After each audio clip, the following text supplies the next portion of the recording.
There's one thing you've got to admire about Stoke City fans. They've got a cracking sense of humour following the whole game. Martin straight in. We're only 12 points off the playoffs. Welcome back to Where Potters Walk. This week we're talking about a brand new song. I don't care about Canon. All I care is, of course, about Al-Hamadi. We're also talking about Moran proving us wrong. The February fixtures for Stoke, how are they looking? Ryan is going to appoint his unsung player of the month for January, and we're also going to complete, I hope, our worst ever Stoke 11 with Ryan's worst midfielders. Thank you very much for joining us. It is 20 minutes of Stoke City chat. This week we've got an ill Liam and a missing Carl, so we're delighted to have Ryan with us. If you are a Stoke City fan and fancy coming on and talking to Ryan, Liam and Carl each week, please drop us in the comments below and we will get back to you. Right then, Ryan, who saw that one coming? You love playing at the MKM, don't you? Oh, Four years in a row now. My God, it's all you love going up to Hull. Absolutely. Yeah. Right then, tell us about how you dismembered Hull City. Then, how good was it? I'm going to say first off was absolutely terrible. We looked like a relegation team. Looked like we couldn't even beat a lower league Blackpool. Second off, obviously something was said, and Mark Robbins got us fired up. He made the right changes within Koumas and Moran coming on. They changed the game. So did Junior Shamadou, which also did change the game. I mean, unfortunately, Gucci's gone off injured, or I might be wrong about that. He did come off, but that completely changed the game. And second half, we come out like guns blazing. We looked totally a different team. From first half to second half, we looked like we were going down. Second half, we pushed and we come out guns blazing, and I'm very happy about that. So we're going to see what's going to go forward. Let's have a look at some social media takes which agree with those substitutions. First of all, Liam says, what a reaction bringing Gooch off for Junior. Tactically, a brilliant decision that changed the game. And Rich said it was very refreshing seeing the subs change the game for once. Junior miles ahead of Gooch. Koumas and Moran changed the game.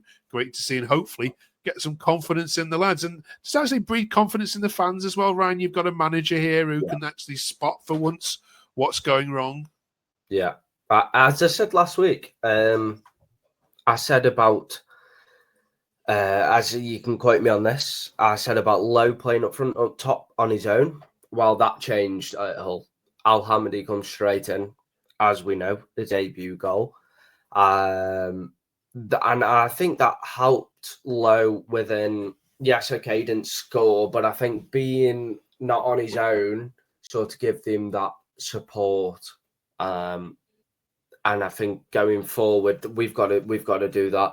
And as the comments and the tweets have said, Gooch coming off, Junior coming on, and Moran scoring a goal, Koumas coming on, who provided that assist, was a great tactical move. And you can fully say it's like a Mourinho style. That it is absolutely brilliant tactical style from Mark Robbins, whether he meant it or not. But we can fully say. It's absolutely brilliant, that is. And there's a new song in the stands, so fans. I think Stoke fans. We're trying to start in the fans. Yeah, Stoke fans love this song. Unfortunately, I am a fan of Canon. Hopefully, we don't boo Canon, but this song going forward, I think we're singing this for weeks and weeks. 100%. Well, yeah, if he keeps scoring, that is. Yeah, but it's I mean, it's always good to have a player do well on their debut, but to put in the performance that he did and bag the goal, we don't care about Canon, we don't care about me. All cares Al-Hamadi, and of course the run that he makes on the right wing and the cutback reminded him of a certain great debut. Well played. How impressed were you with your new number 9? Very impressive. I mean, a lot of fans really doubted him. He come from Wimbledon, went to Ipswich. He did absolutely brilliant at Wimbledon. Went to Ipswich, then he signed in January for Ipswich and then went up with Ipswich. So, I think he played a part in that A lot of Stoke fans really doubted the signing of Al-Hamadi. I'm actually buzzing about it, and I think going forward, he might not be the massive Canon replacement that we wanted, but he puts himself everywhere. He puts himself in the places that a striker needs to be. So going forward, he's not available for Cardiff, unfortunately, but I think it's a positive, definitely. Okay. Do we need to say a little sorry to Moran as well? I don't mean us two, but as a fan base, because he's been getting quite a bit of stick, especially on this channel as well. Luke, of course, says Moran gets stick, but Christ, when he came on, he changed the game. Miles also saying, been very harsh on Moran, but he was brilliant when he came on. Completely changed the direction. Yeah, I can agree with them comments, actually, because Moran, still young, still fresh into the professional game. Yes, he's signed with Brighton. He had a loan last season, if I believe it was Preston. Might be wrong. Blackburn, sorry. He's not been the greatest player, but I think he is an impact player that did come on. He changed the energy of the game from first half to second half. He gave us something that we needed.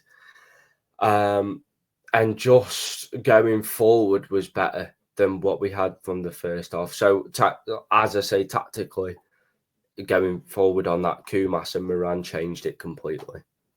Okay. All right. Let us know in the comments what you think. Yeah, our Hull fans were taken aback. I think they thought they were going to steamroll you because of the result at Sheffield United. I can agree. I will, as I spoke to you before the podcast started, I think a few Hull fans are very upset with how things went. From first half, I think Hull thought they won it, but we come out steamrolling. Mark Robbins obviously pushed a mentality to get the game done and dusted as a Stoke perspective. Yeah, absolutely. Right, let's switch gears then and let's focus on what's happening, of course, in February. Let's have a look at Stoke's fixtures as they come in. It's a busy one because obviously the FA Cup means that you shovel your weekend game into midweek. Just on this Cardiff game, they've got bigger fish to fry in terms of staying up, just like you guys have. So they're going to play the kids, or they're going to play the development team, I think it's now called. Should you do the same and actually focus on the Bristol City game instead, or not? As I said just on my last comment, we are short of Nathan Lowe, Al-Hamadi. Obviously, both cup tied. So I think we should potentially take it as a game that we need to win just as much as a championship game. But I think we need to look at potentially giving others, so Tezgal and players who normally do sit on the bench, maybe give it Jack Bonham a game. I know we put Jack Bonham in the bad books, but I think, Cardiff, have just had an absolute battering. So their confidence isn't very high at the moment. So going forward, we should rest first team players. We should definitely look more at the championship.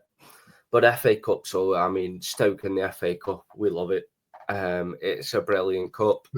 And going forward, like I say, I've witnessed many FA Cups of Stoke City. So it'd be nice to win and get a big draw after. But let's focus more on what's important. Okay. And then some tricky away ties this month. Bristol City, who are decent at home. Norwich, it was a tough trip that on to Norwich, and they've started to pick up again. But some decent. You've got a decent chance against Swansea, would you say? And then Middlesbrough don't travel very well. The thing is with Swansea for me is we sold Timon to Swansea, and Timon for me was a valuable player. I feel like he's going to haunt us, and obviously. I remember Sam Koumas was the one that haunted Swansea. Unfortunately, we don't have a player that will want to haunt Swansea as much as Sam Koumas did. So, it's a home game.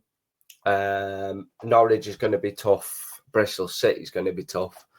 Obviously, we're looking at Bristol City. We're after Sykes, who just scored a goal at the weekend. So, going forward,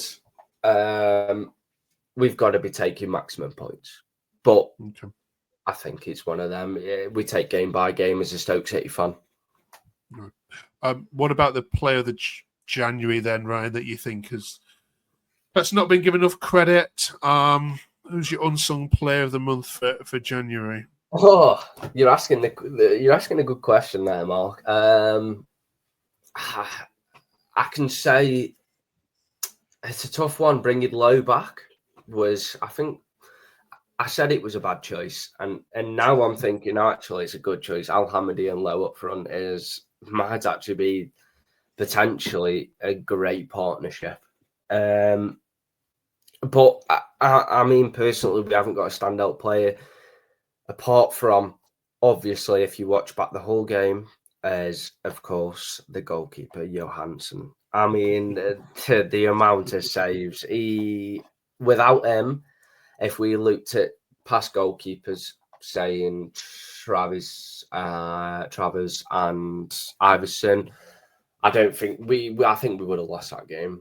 But January player. I can't put a standout player because they've all been exactly the same. They've all just sort of lacklustered. Junior for me is standout player of January, 100%. Okay.